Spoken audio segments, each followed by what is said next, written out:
Good morning, Canisius High School community. It is Andy Deyell, your Vice President for Institutional Advancement, back with another episode of Conversations with Canisius, our regular web series where we check in with alums all over the world and see what they've been up to since their time here at 1180 Delaware.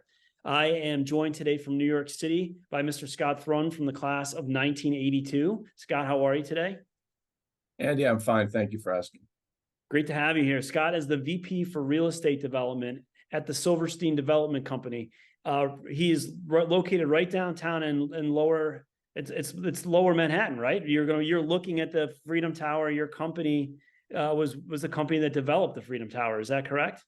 That's correct. Yeah, I'm looking out the window at it now, right here in World Trade Center. Oh, that's amazing. And so we're going to get into your history, Scott, a little bit of how you found out about Canisius, what your time was like there, and how you've made your career in real estate development. So let's go back in time. If you're class of 1982, that means you arrived on campus in the fall of 1978 here at Canisius.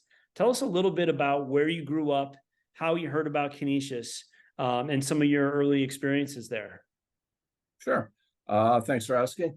I grew up on the outskirts of Buffalo in a suburb called Lancaster, which was, probably an hour ride away by bus every day to Canisius, the number 4 to the 11 to 25 on Delaware Avenue. So I still remember that well, transfer at City Hall.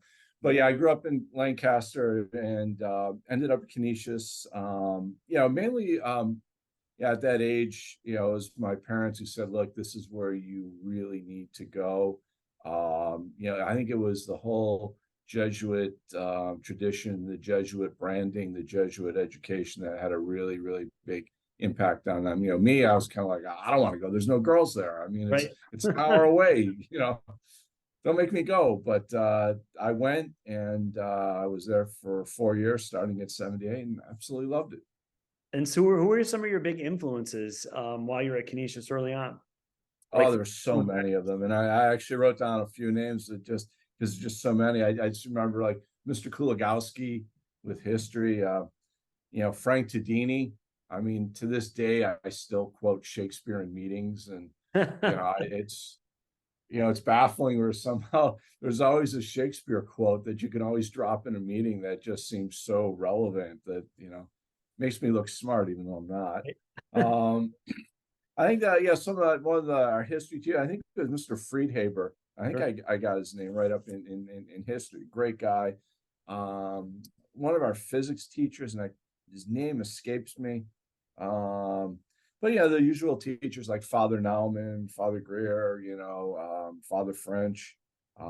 Just all those great guys had an impact in so many different ways of teaching me how to think and work with people and deal with people and look at situations. So, I mean, there's just too many people to mention. So, and as far as like extracurriculars and, outside of the classroom, what were the kind of things that you got involved in while you're a student here? Sure. I played football as well as hockey. Wow. And those were part of, I believe, the hockey program back in the early 80s had a couple of really, really big years, right? Yeah, I was there more towards the end when I think 81, 82, I was on the varsity team. I was probably the worst defenseman on the squad, but I was lucky. Coach took pity on me. I was probably big, dumb, and stupid and kind of strong in the corner, so I filled the role. But yeah, it was a very, very, very good team. That's great. And then after Canisius High School, tell us a little bit about sort of your journey in college, where you ended up going, what you ended up studying, and then, springboard from that into your early career. Sure. So after Canisius, I went right to State University of New York at Buffalo, did civil engineering degree there. It was a big transition, from Canisius being very much hands-on, small classroom, teachers overlooking you. If you missed a homework assignment, you heard about it, to fast forward to a state university of a 600-person auditorium. So that was a big transition for me, but I did civil engineering there. It took me 5 years. Got out there, went to Penn State to do a master's of science in construction management. They gave me a free ride to go to school there. I taught survey, as well as, bartended and, bounced at the local pubs. So, yeah, I was there for a year and a half. Then I got out of there and then just gotten into construction and real estate development all throughout the country, lived in various cities across the country.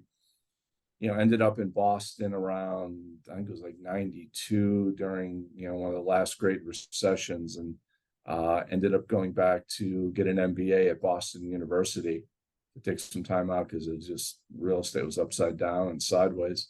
So I did that. And then once I got out of that, just again, kind of was a urban nomad circus, traveling all over the country, doing developments and building buildings all throughout the country. And then eventually, came to settle in New York City.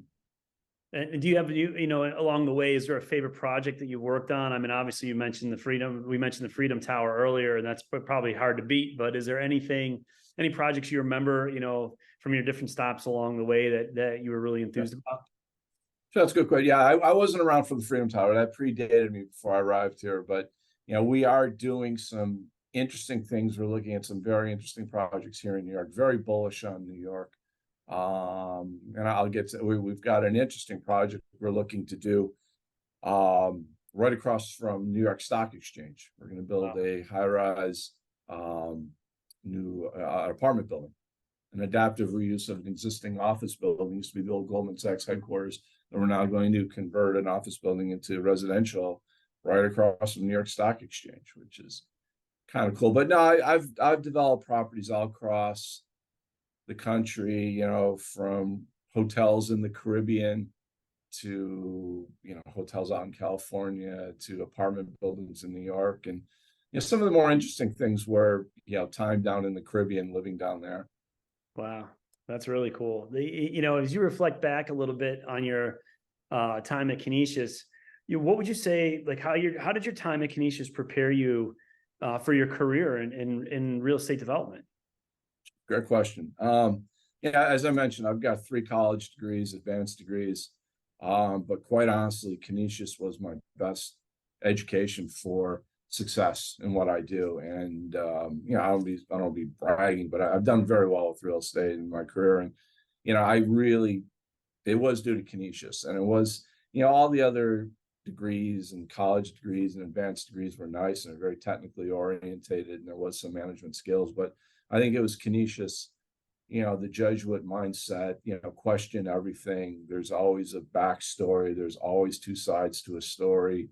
When God closes a door, he opens a window, just dealing with people, managing people, all the various personalities. And, Canisius just, the students was a wide, diverse group of students from all backgrounds and walks of life. And just learning how to deal with that and, bringing out the best in people and just knowing that everybody's got value and intelligence and some strengths and weaknesses, and learning how to work with these people and managing these people and, building, friendships. And that was really, I have to credit Canisius with doing that. Wow. It's amazing to hear too, with all of the other sort of academia that you've engaged in, to look back on your Canisius education is, one of the most formative and developmental parts of that. That's a great compliment to Canisius High School. And if you could pick out maybe 2 or 3 pieces of advice to give, the idea of these interviews is to give our students and our young alumni a sense of what they can be, who they can be, and what they can become, and how to get there. And so if you were to give some advice to our young alums or to our students at Canisius today about not only just how to start a career in real estate development, but just how to make their way in life, what do you think some of the pieces of advice you would give would be? Endeavor to persevere. That comes from the movie Outlaw Josie Wales. Just that you will fail, and you will fail miserably, but it's just getting up and dusting yourself off, and you are the limiting factor. I mean, there's nobody to blame but you. You just gotta pick yourself up, dust yourself off, put your helmet on, get back in the game, and try again, try something different. I've changed my career. I've always done real estate, but I've gone from hotels to multifamily to office to retail to this to that. whatever the flavor of the day was. So I think it's being able to adapt, being able to persevere, being able to bring out the best in people, and just getting to know people and work with people, understanding people, and allowing people to do what they do best. I think just, living simplicity and liquidity, live a simple life, stay below your means. That a lot of being liquid, just don't chase the next bright, shiny object. Just stay true to yourself, play your game. Yeah. And, that's really pretty much about it. No, that's great. I mean, it's great advice. And I think, just hearing you say that, and, as somebody who's maybe engaged in some of that chasing themselves, from a personal standpoint, I think a lot of times it's, when you're younger, it's hard not to chase those things. I think we're sort of programmed to climb and chase. And I think it's really interesting, at a stage of life, I'm 50, you're just a little bit older than that. Looking back, it's easy to understand that chasing those things maybe doesn't lead to the happiness that you think it's going to, but it's hard, I think, as a young man, not to get caught up in the climb and in the chase. And I think after, you've been on this planet for a certain amount of time and you've done all the things that you've done, you get a more of a sense of really what life is about and really how happiness can be achieved and sought. So I think that's really great. I think that's really great advice, and advice that I wish somebody, had really given me when I was younger, as a younger man, because I think you do spend a lot of your time as a young American male, like trying to climb and achieve and get that next job and then make that next paycheck, and thinking that that's really the secret to, happiness in life. And it's not always the case, as you know. No, it's not true. Buying into the whole consumerism and you must do this and you must do that. I think it's really just, self-aware, self-assessment. Quite honestly, going to church every Sunday, and I there's a Jesuit church that I have to drive half an hour to go to, but it's just, going there and sitting for 45 minutes and just kind of contemplating and thinking and saying, hey, is there a different way of looking at things?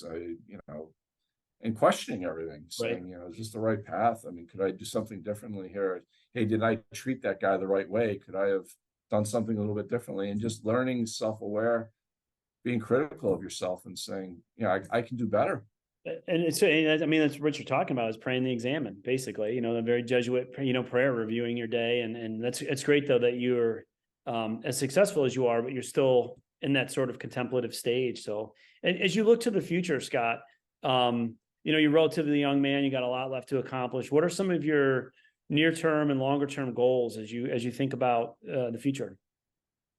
Honestly, trying to give back more. I've had, as I mentioned, I've had a few false starts and a few side steps along the way, pitfalls, be it divorce, be it whatever, but just trying to, pay it back, I guess I'm fortunate. I've found out I love what I do. And I guess if I was to give any advice, it's just, if you have to change your career a few times or reevaluate and take a side step, and do it. But I've luckily lucked into something I absolutely love what I do. I manage a lot of people. I manage huge projects. I'm going to keep doing it. I'm 59. I don't see retiring anytime soon. It's just every day I go to work, I love what I do, and it's fun. Man, and it's great to be able to say that, because not everybody can say that. So, well, I just want to thank you very much for spending a few moments with us today and sort of taking us through your career. And I hope the next time I'm in New York, we can get together, or the next time you're in Buffalo, make sure you stop by school. I'm sure our alumni would love to connect with you offline and learn a little bit more about real estate development. So thanks again for spending the time. We appreciate you, and look forward to seeing you again soon. Likewise. Have a good one. You as well.